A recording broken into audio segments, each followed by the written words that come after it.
नमस्कार दोस्तों, आपका स्वागत है हमारा इस न्यू वीडियो में। दोस्तों देखिए, अब बताया जा रहा है कि सभी राज्यों में जमीन का सर्वे कराया जाएगा। जैसे आपको पता होगा, बिहार में कुछ सालों से चल रहा है सर्वे का काम। अभी यूपी में भी इंटरनल सर्वे चल रहा है और जमीन का जो प्रॉब्लम है उसको ठीक ठाक किया जा रहा है। अब समझिए, आज का इस वीडियो में हम बात करेंगे कि आखिर जमीन सर्वे कराना क्यों जरूरी है और जो है सो कुछ दिनों के बाद जो जमीन का सर्वे किया जाता है आखिर क्यों किया जाता है। तो आज का इस वीडियो में सारा जानकारी आपको मिलेगा कि आखिर जमीन सर्वे कराना क्यों जरूरी है। क्योंकि सभी लोगों को पता होगा, आए दिन आप देखते होंगे हर स्टेट में, हर गांव में, हर क्षेत्र में क्या होता है, आए दिन जो है सो भाई भाई में लड़ाई होते रहता है। और खास करके अगर किसी प्रकार का विवाद होता है तो वो जमीनी विवाद होता है। आप शहर का बात कीजिए, गांव का बात कीजिए, कहीं भी जाइए तो खास करके विशेष रूप से ग्रामीण क्षेत्रों में जमीनी विवाद बहुत ज्यादा होता है। तो सर्वे क्यों कराया जाता है, समझिए स्टेप बाय स्टेप।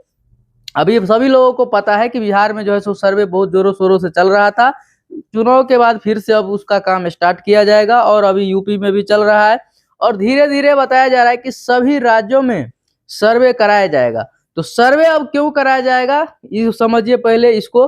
देखिए, सर्वे इसीलिए कराया जाता है ताकि पूर्वज का संपत्ति, मान लीजिए आज से 40 साल 50 साल पहले जिसके नाम से जमीन था, उस व्यक्ति का मृत्यु हो गया, फिर उसके वंशज आए, तो क्या होता है, सर्वे कराने के बाद क्या होता है, उसके पूर्वज का जो संपत्ति होता है, जो वास्तविक में, जो वर्तमान में उसका वारिस होता है, उसका जो वंशज होता है, उसके नाम से वो क्या किया जाता है, चढ़ाया जाता है। आज के समय में आप देखेंगे बहुत सारे ऐसे लोग हैं जिनका पेपर आप देखेंगे बहुत ज्यादा पुराना है। अगर आप जमीन का पेपर देखेंगे तो उसमें लिखा हुआ भी सही से पता नहीं चलता रहता है। तो इसी सब को देखते हुए प्रत्येक गवर्नमेंट, यानी कि बिहार सरकार हो या यूपी गवर्नमेंट हो, हर स्टेट में, हर राज्य का हम बात कर रहे हैं, सर्वे अनिवार्य है और सर्वे होना चाहिए। इसीलिए ताकि जितना भी काम पहले ऑफलाइन तरीके से किया जाता था, मान लीजिए आपने जमीन खरीद लिया, दाखिल खारिज नहीं कराया, मोटेशन नहीं कराया, वो जमीन जिससे आप खरीदे अभी भी उसी के नाम पे है।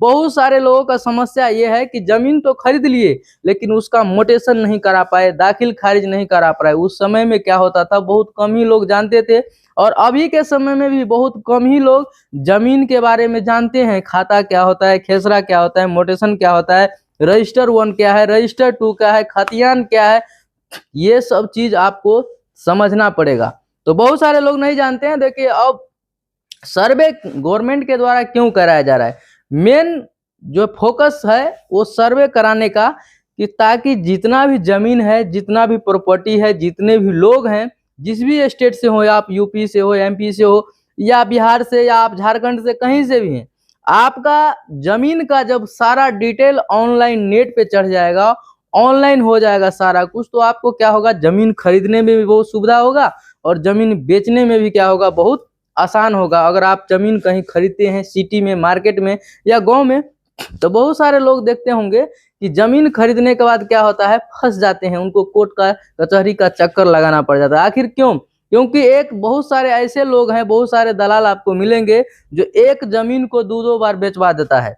तो इसके लिए क्या होता है, जमीन का मोटेशन नहीं होता है, दाखिल खारिज नहीं कराता है, लोग जमीन रजिस्ट्री करा के छोड़ देता है। तो उससे क्या होता है, जमीन जिससे आप लिखाए अभी भी उसी के नाम पे है, वो व्यक्ति क्या किया, फिर से किसी दूसरे व्यक्ति को जमीन बेच देता है। तो ये सब विवाद खास करके बहुत ज्यादा देखने को मिलता है। तो इसी सब को रोकने के लिए जैसे ही आप जमीन खरीदेंगे, आपका जमीन का मोटेशन हो जाएगा, दाखिल खारिज हो जाएगा। यानी कि मान लीजिए अगर आप जमीन खरीदते हैं तो जमीन जैसे ही आप खरीदे, तो मान लीजिए हम जमीन बेच रहे हैं, आप खरीद रहे हैं, तो आप क्या कर रहे हैं, दाखिल करा रहे हैं, हम क्या करेंगे, आपको खारिज कर देंगे। यानी कि हम बेच दिए तो हमारे नाम से अब जमीन जो है सो वो कट करके आपके नाम पे चला जाएगा और आपके नाम से एक नया जमाबंदी बन जाएगा जो आपके नाम से होगा। अब हमारे जमाबंदी में अगर हमारे पास 10 कट्ठा का प्लॉट था, हमने 5 कट्ठा बेच दिया, तो हमारे नाम से अब 5 कट्ठा ही बचेगा। तो पहले जमाने में क्या होता था, लोग जमीन बेचते थे या खरीदते थे तो मोटेशन बहुत कम ही लोग करा पाते थे, नहीं कराते थे।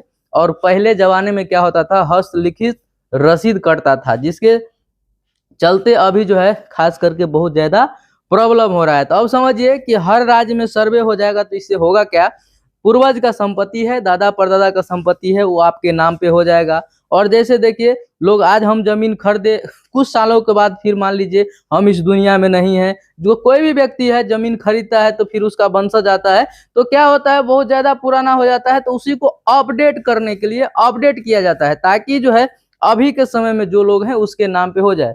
तो ये क्या होगा, जब सारा प्रोसेस ऑनलाइन हो जाएगा इसमें क्या फायदा होगा आपको ये समझिए। जैसे ही जमीन सारा ऑनलाइन हो जाएगा तो मान लीजिए किसी के दादाजी के नाम से जमीन था या उनके पिताजी के नाम से जमीन था, अब पिताजी का मृत्यु हो गया तो आप उसको अपने नाम पे ट्रांसफर करा लीजिए, क्योंकि ऑनलाइन प्रोसेस रहेगा। आप जो है सो डेट ऑफ सर्टिफिकेट लगाएंगे, अपना फादर का जो है सो आप अपना डिटेल देंगे और अपना आप डिटेल देंगे तो उससे क्या होगा, आसानी से आपके नाम पे ट्रांसफर हो जाएगा। तो ये सारा प्रक्रिया हर राज्य में लागू हो जाएगा और बहुत जगह बहुत सारे राज्यों में हो रहा है। जैसे खास करके आप देखेंगे तो बिहार में अभी 2-3 साल से सर्वे का कार्यक्रम बहुत जोरों शोरों से चल रहा है और अभी भी चल ही रहा है। तो सर्वे जो है बहुत ही क्रिटिकल वर्क है, यानी कि अगर कोई सोचेगा कि सर्वे जो है सो जल्दी खत्म हो जाए, ये मुश्किल है। देखिए इस पे हम एक बार और बात करेंगे। देखिए बिहार में सभी लोगों को पता है कि अभी जो है सो जमीन का सर्वे चल रहा था। इससे पहले क्या था, बिहार भूमि सुधार विभाग के राजस्व मंत्री संजय श्रावंगी थे, उनको क्या था इतने दिनों से काम कर रहे थे तो इनको एक्सपीरियंस प्लस ये आइडिया हो गया था कि आखिर कौन सा जिला में क्या काम हुआ है, कहाँ पे कौन सा काम कराना है। अभी आपको पता होगा चुनाव हुआ, चुनाव के बाद फिर से नया कैबिनेट बना जिसमें फिर से उसको बदलाव कर दिया गया, यानी कि अब जो है सो बिहार भूमि सुधार विभाग के राजस्व मंत्री हो गए हैं विजय कुमार सिन्हा। अब बताइए नया कोई व्यक्ति अगर आएगा या नया कोई मेंबर अगर मान लीजिए नौकरी करने आता है, नया कोई जो है सो व्यक्ति अगर जॉब में आता है, नौकरी पे आता है, तो उसको वहाँ का माहौल, वहाँ का सब कुछ सिस्टम समझने में कुछ समय लग जाता है। तो ये देखिए बिहार तो बहुत छोटा सा राज्य तो है नहीं, है बहुत बड़ा।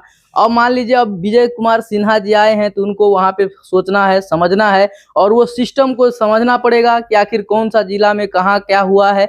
अभी तो वो सिर्फ दूसरे का बात सुनेंगे, कुछ दिन काम करेंगे तो उनको पता चलेगा कि रियलिटी क्या है, हाँ कहाँ पे कौन सा काम हो रहा है, कहाँ काम जरूरी है करवाना। तो ये सब चीज तो देखिए इसमें क्या होगा, अब बिहार में जो सर्वे स्पीड पकड़ा था वो क्या होगा, अब स्लो हो जाएगा, बहुत ज्यादा बहुत कुछ डिले हो जाएगा। अब इसीलिए डिले होगा क्योंकि जो नया मंत्री आएगा तो उसको थोड़ा सा आपको समझने में टाइम लगता है। किसी भी प्रकार का अगर काम हो, आप देखते होंगे, आप हो या हम हो, कोई भी व्यक्ति अगर कोई नया जगह पे जाता है, नया पोजीशन पे जाता है तो उसको थोड़ा सा सोचने समझने के लिए समय लगता है। तो यही होगा, अब बिहार में भी जो सर्वे चल रहा है उसमें लेट होगा। अभी जो है सो नए मंत्री बने हैं, अब उनका क्या कहना है, उनका थिंकिंग क्या है, उनका सोच क्या है। संजय श्रावंगी का अलग था, इनका सोच अलग होगा, तो फिर क्या होगा, इससे पब्लिक परेशान होगी। क्योंकि आप देखे होंगे कि सर्वे का काम बहुत पहले चालू हुआ था और अभी तक स्वघोषणा पत्र तो लिया ही जा रहा था, राजस्व महाअभियान चलाया गया, उसमें भी कुछ नहीं हुआ। अब बताया जा रहा है कि आपके प्रत्येक अंचल कार्यालय में सीएससी संचालक बैठेंगे और सीएचसी संचालक जो है सो आपके जमीन का कागजात का जो है सो सुधार करेंगे। आपको अगर किसी प्रकार का दिक्कत है तो आप जाकर के सीएससी संचालक से मिलिए और वहां से आप अपने जमीन का पेपर में भी सुधार करवा सकते हैं। तो दोस्तों सर्वे कराना इसलिए जरूरी है ताकि जो पुराना जमीन है वो क्या हो, अपडेट हो जाएगा और जो चीज ऑफलाइन में है वो सारा काम क्या होगा, ऑनलाइन में हो जाएगा।